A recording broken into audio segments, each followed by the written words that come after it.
আর আমি আসলে বলবো উনি বেঁচে গিয়েছে।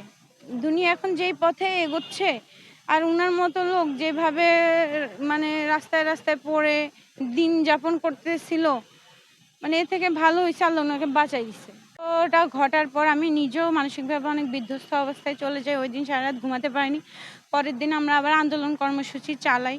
কারণ লোকটার আসলে আমরা খতিয়ে দেখি যে 15 সালে বাবা মরে যায় রোড অ্যাক্সিডেন্টে, তারপর 19-এ উনার আম্মা মারা যান ক্যান্সারে, তারপর উনার ভাই গত বছর মারা যায়। উনিই ছিলেন, তাও ভারসাম্যহীনভাবে বেঁচে ছিলেন।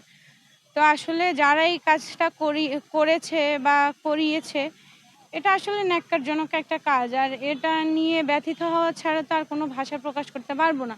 কারণ উনার হয়ে যে কেউ মানে চাইবে, বলবে যে এই হত্যাকাণ্ডের বিচার চাই, ওই ধরনের মানুষ আসলে নেই। বিশ্ববিদ্যালয়ের ভাবমূর্তি কবে ভালো ছিল, দলাদলি করতে করতে আমরা যে কবে আমাদের র্যাঙ্ক হারিয়ে ফেলেছি, কবে আমাদের সম্মান হারিয়ে ফেলেছি, কবে নিজেদের মানে সাধারণ শিক্ষার্থীর আমাদের যেই সম্মান, আমরা সাধারণ শিক্ষার্থী, আমরা পড়াশোনা করব, আমাদের সব কিছু থেকে আমরা পিছিয়ে গিয়েছি।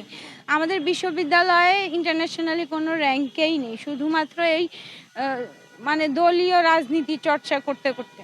আমাদের এত সুন্দর একটা ডাকসু আছে, নেতা তৈরি করার জন্য ডাকসুর থেকে মানে যত নেতা ইতোমধ্যে এসেছে সবাই কিন্তু ডাকসু হয়েই এসেছে। 90-এর যে আন্দোলনের পর আমরা বিভিন্ন ছাত্র সংগঠনের মানে অভ্যুত্থান দেখি যে তারা নিজেদেরকে গঠন করে, এরপরে যে একদল আরেক দলকে খোঁচানো বা একদল আরেক দলের বিরোধিতা করতে করতে এমন জায়গায় এসে পৌঁছেছি যে এখন আমরা ছাত্র নেতা না, শোষক তৈরি করছি। তো ওই দিক থেকে আসলে আমরা তো র্যাঙ্কেই নেই, এটা নিয়ে কি কথা বলবো, আমরা লজ্জা পাই। এই যে দলীয় যেই বা যে লেজুর ভিত্তিক রাজনীতি আছে, দলীয় রাজনীতির নামে যারা শোষণ কার্য চালায়, হল দখল দেয় বা আমাদেরকে দাবিয়ে রাখার চেষ্টা করে, এই দলীয় রাজনীতিটা আমরা আমাদের ক্যাম্পাসে চাচ্ছি না। আমরা চাই আমাদের ডাকসুর মাধ্যমে মানে সুষ্ঠুভাবে নির্বাচন হোক, একটাই দল থাকবে, সেটা হচ্ছে ডাকসু।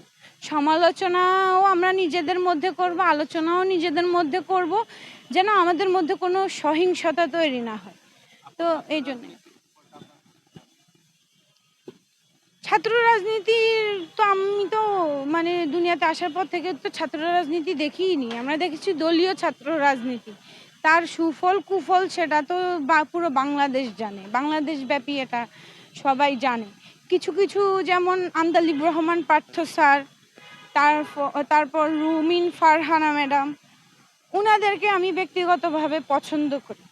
মানে নিজের নৈতিকতার জায়গা থেকে আমার মনে হয় উনারা একটু নৈতিক। আমাদের লক্ষ্মীপুরে আছেন মানে উনার নামটা যেন কি, অ্যানি ভাই। তো আমার মনে হয় যে দল কানা না হয়ে আমি আমার ব্যক্তিত্বের জায়গা থেকে যদি রাজনীতি করি তাহলে আমার দলের জন্য সেটা সুফল বয়ে আনবে, দেশের জন্য সুফল বয়ে আনবে, ছাত্র রাজনীতির জন্য সুফল বয়ে আনবে।